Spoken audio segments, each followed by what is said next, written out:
राम मंदिर को लेकर तकरार एक बार फिर शुरू हो गई है। शिवसेना के पुराने और नए गुट में इस मुद्दे पर गर्मा गर्म बहस भी छिड़ गई है। अब मंदिर स्थल को लेकर संजय राउत ने सवाल उठाया है। उन्होंने पूछा है कि जब मस्जिद से दूर ही मंदिर बनाना था तो फिर मस्जिद तोड़ने की क्या ज़रूरत थी। संजय राउत ने कहा कि बीजेपी का नारा था कि मंदिर वहीं बनाएंगे, लेकिन बीजेपी वाले जिस जगह मंदिर बनाने की बात कर रहे हैं उस जगह पर मंदिर नहीं बनाया जा रहा है। वो डिस्प्यूटेड प्लेस अभी भी वही है। मंदिर वहां से 3 किलोमीटर दूर बनाया जा रहा है। इसके बारे में बीजेपी को बताना चाहिए। भाजपचा नारा काय होता त्यावेळेला मंदिर वही बनाएंगे। जाकर देखिए मंदिर वहां बन गया है का नहीं बन गया है। जिस जगह पर मंदिर बनाने की बात चल रही थी वहां मंदिर नहीं बना है। वहां से 4 किलोमीटर दूर मंदिर बना है। वो तो कोई भी बना सकता था, लेकिन हम उसमें भेद नहीं करना चाहते। जहां हम मंदिर बनाने की बात कर रहे थे वहां मंदिर नहीं बना है। वो डिस्प्यूटेड प्लेस आज भी वैसे ही है। मंदिर बना है वहां से 3 किलोमीटर दूर, ये सबको मालूम है, लेकिन हम उसके ऊपर बात नहीं करेंगे। उसके ऊपर भारतीय जनता पार्टी ने बात करनी चाहिए। अलाई पार्टीज को भी बुलाया गया था। किसको? अलाई पार्टी जाएंगे ना हम जाएंगे ना मंदिर में ना।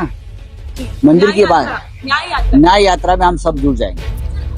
उधर महाराष्ट्र के उप मुख्यमंत्री देवेंद्र फडणवीस ने संजय राउत का जवाब तो दिया, मगर अलग ही अंदाज में। उन्होंने कहा कि मैं मूर्खों की बातों का जवाब नहीं देता। उन्होंने कहा कि आज देश भर में खुशी का माहौल है, लोगों में राम मंदिर को लेकर उत्साह है, लेकिन उद्धव ठाकरे की शिवसेना देश के करोड़ों हिंदुओं की आस्था को ठेस पहुंचाने का काम कर रही है, जो कि सरासर गलत है। फडणवीस ने यह भी कहा कि राम मंदिर के योगदान में उद्धव ठाकरे की शिवसेना का कोई योगदान नहीं है।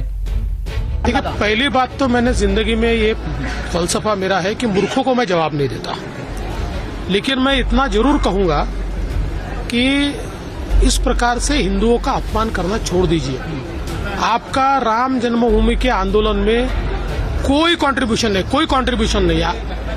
और अब इस प्रकार से बातें करके करोड़ों हिंदुओं की आस्था को ठेस पहुंचाने का काम ये जो उद्धव ठाकरे जी की सेना कर रही है तो बहुत गलत है।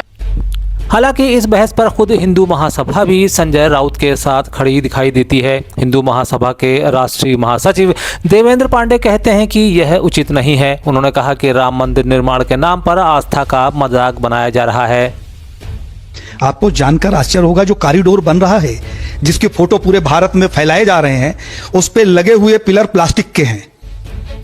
प्लास्टिक के पिलर लगाए जा रहे हैं। जैसा महाकाल में हुआ वैसा ही हो रहा है वहां भी। बिल्कुल, महाकाल में जिस तरीके से इनकी पोल खुली है कि एक आंधी तूफान और बारिश आई और सब कुछ नष्ट भ्रष्ट हो गया, उलट पलट हो गया, बिल्कुल उसी तरीके से ये कर रहे हैं। जाके देखिए ना, 5% भी काम नहीं हुआ। अभी रामलला को जहां पर विराजित होना है वहां मंदिर का गुंबज नहीं बना। रामलला विराजित हो जाएंगे, उसके ऊपर जूता पहन के कारीगर चढ़ेगा, वहीं गुटखा खाएगा, वहीं से थूकेगा और उसके बाद ऊपर काम करेगा। तो ये धर्म का विकास हो रहा है, सनातन की रक्षा हो रही है, सनातन के विनाश का ताना बाना बुन रहे हैं। मोदी तो वैभव प्राप्त हो गया ना, अब तो कोई फैसला बदल नहीं रहा। कोई पिटिशनर जाके कहीं कोई न्यायालय में इस फैसले को चैलेंज नहीं कर रहा। तो साहब 2-3 महीने और रुक जाने में क्या दिक्कत है? लिखित देने के लिए तैयार हूं कि अगर हमारे बोले हुए शब्द, हमारे लगाए हुए आरोप अगर गलत हो जाए तो उसी समय हमें फांसी की सजा दी जाए, जिसे मैं स्वीकार करने के लिए तैयार हूं। उसी क्षण ये मैं अपना एफिडेविट देने के लिए तैयार हूं। न्यायालय में कहें तो न्यायालय में और व्यक्तिगत कहें तो व्यक्तिगत। तो ये तो सोशल मीडिया और मीडिया की ताकत से चल रहे हैं। मीडिया आज ये कहता है, अयोध्या जब हम गए तो वहां का मीडिया कह रहा है सिर्फ मोदी जी के बारे में बोलिए कि बड़ा विकास हो रहा है, बड़ा चमत्कार हो रहा है। जब मैंने वहां का कॉरिडोर देखा तो कॉरिडोर में मेरी नजर कैसे पड़ी कि एक बड़ा भारी पिलर पड़ा हुआ था। एक आदमी जल्दबाजी में जा रहा था तो उस पिलर के ऊपर पैर पड़ा तो पिलर टूट गया 2 हिस्सों में। मुझे आश्चर्य हुआ। मैं जब गया उस पिलर को मैंने सोचा बजनी है, थोड़ा हिलाऊं, तो हिलाने की जरूरत ही नहीं साहब। उसको किया, पलट गया और ड्रिल कर करके वही चारों तरफ लगाए जा रहे हैं। उधर केंद्रीय मंत्री गिरिराज सिंह ने संजय राउत के बयान को लेकर उन पर हमला बोला है। श्री सिंह ने कहा कि वे कह रहे हैं कि मंदिर जहां था वहां बना ही नहीं। उन्होंने कहा कि संजय राउत हो या केजरीवाल, यह सब सनातन के विरोधी हैं। उन्होंने कहा कि जब वे लोग वहां गए ही नहीं, फिर यह सवाल क्यों? देखिए, ओवैसी हों या केजरीवाल हों, ये सब सनातन विरोधी हैं, देश को बदनाम करने वाले लोग हैं। अब आप देखिए, संजय राउत जी और दिग्विजय सिंह ये कह रहे हैं कि मंदिर तो गर्भगृह जहां कहे थे वहां हुआ ही नहीं, 3 किलोमीटर दूर है। मैं कहता हूं दिग्विजय बाबू कभी विवादित ढांचे जो था वहां पर गए थे, टूटने के पहले और टूटने के बाद? कभी टेंट में प्रभु श्री राम थे, प्रणाम करने, पूजा करने, दर्शन करने गए थे? नहीं। जब गए ही नहीं तो जगह देखा कहां? अरे हमने देखा था, और प्रभु श्री राम की लीला से वहां भव्य मंदिर बन रहा है, और 22 तारीख को प्रधानमंत्री जी इस प्राण प्रतिष्ठा में रहेंगे। अयोध्या में राम मंदिर प्राण प्रतिष्ठा को लेकर तैयारियां जोर शोर से चल रही हैं। प्रधानमंत्री नरेंद्र मोदी 22 जनवरी को श्री राम मंदिर का अयोध्या में उद्घाटन करेंगे। इधर मध्य प्रदेश में भी नई सरकार का राम वन गमन पथ पर फोकस है, जिसको लेकर मंगलवार को चित्रकूट में मोहन कैबिनेट की बैठक हुई। इस कार्य में गति लाने के निर्देश मुख्यमंत्री डॉक्टर मोहन यादव ने संस्कृति विभाग को दिए हैं। चित्रकूट में हुई मोहन कैबिनेट में राम वन गमन पथ को लेकर भी महत्वपूर्ण निर्णय लिए गए हैं। मुख्यमंत्री मोहन यादव का इंदौर में रोड शो होगा।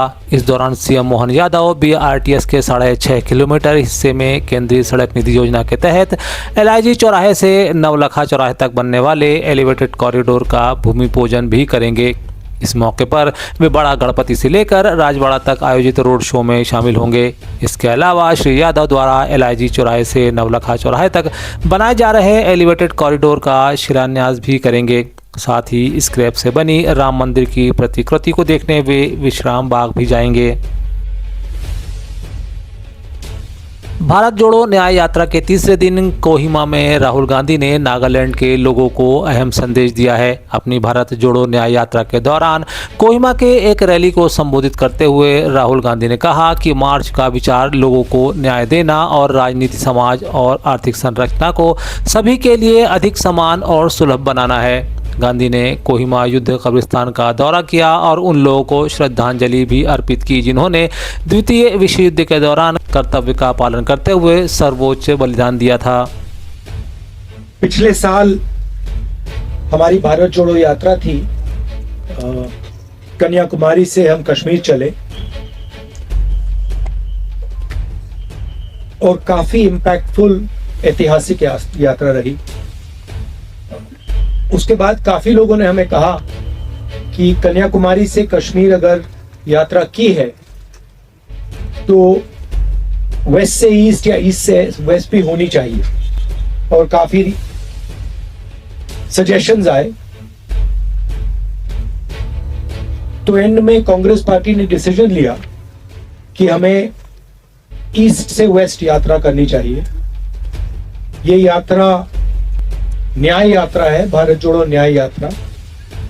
इसका लक्ष्य सामाजिक न्याय, आर्थिक न्याय, राजनीतिक न्याय का है,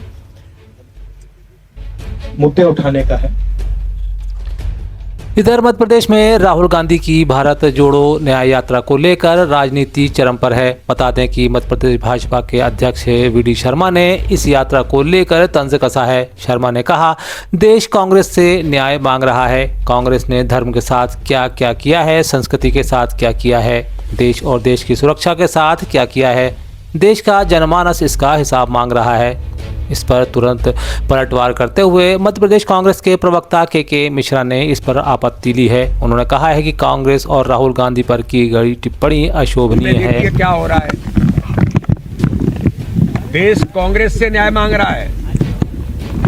कांग्रेस ने क्या क्या किया इस देश के अंदर, धर्म के साथ क्या किया, संस्कृति के साथ क्या किया, देश के साथ क्या किया, देश की सुरक्षा के साथ क्या किया, ये देश का जनमानस मांग रहा है।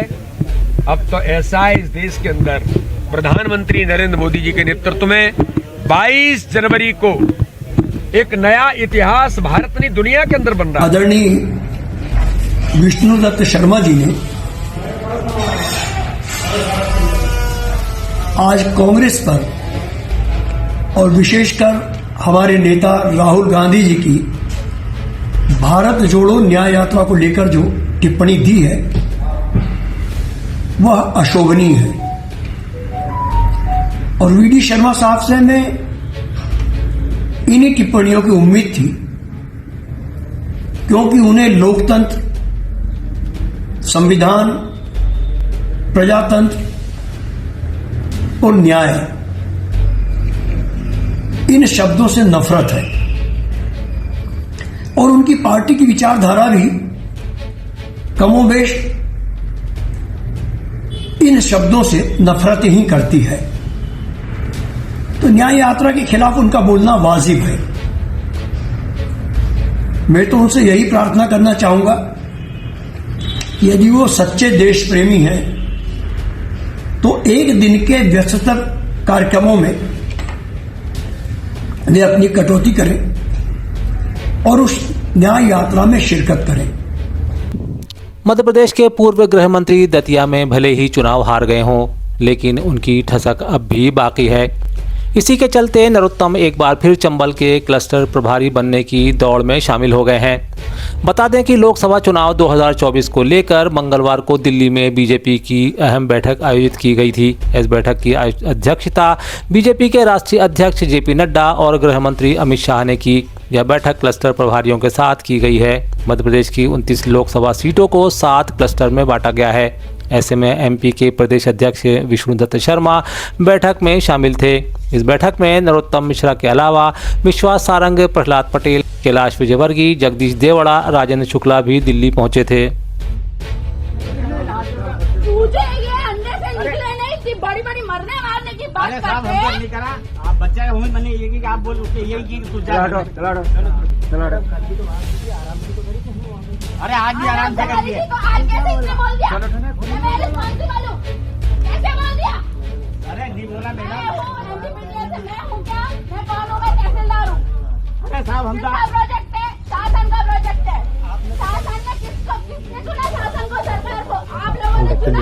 अरे नहीं साहब, मैंने चुना क्या?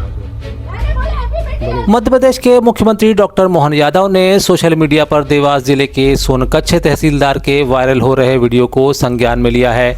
मुख्यमंत्री डॉक्टर यादव ने कहा कि अधिकारी आम लोगों के साथ सभ्य और शालीन भाषा का इस्तेमाल करें। इस तरह की अभद्र भाषा बिल्कुल भी बर्दाश्त नहीं की जाएगी। मेरे निर्देश के बाद कलेक्टर द्वारा तहसीलदार को जिला मुख्यालय में अटैच कर दिया गया है।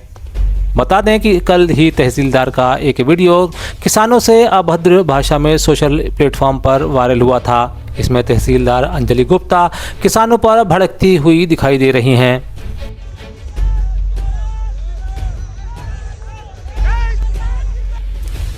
अयोध्या में कांग्रेस के झंडे को फाड़ने को लेकर विवाद गहराता जा रहा है। अब इसे लेकर महिला जिला अध्यक्ष रेणु राय ने आरोपियों के खिलाफ तुरंत एक्शन लेने के लिए सड़कों पर उतरकर विरोध प्रदर्शन किया है। बता दें कि इससे पहले राम मंदिर के प्राण प्रतिष्ठा कार्यक्रम में आमंत्रण को अस्वीकारने के बाद भाजपा और कांग्रेस के बीच राजनीतिक खाई गहराती जा रही है।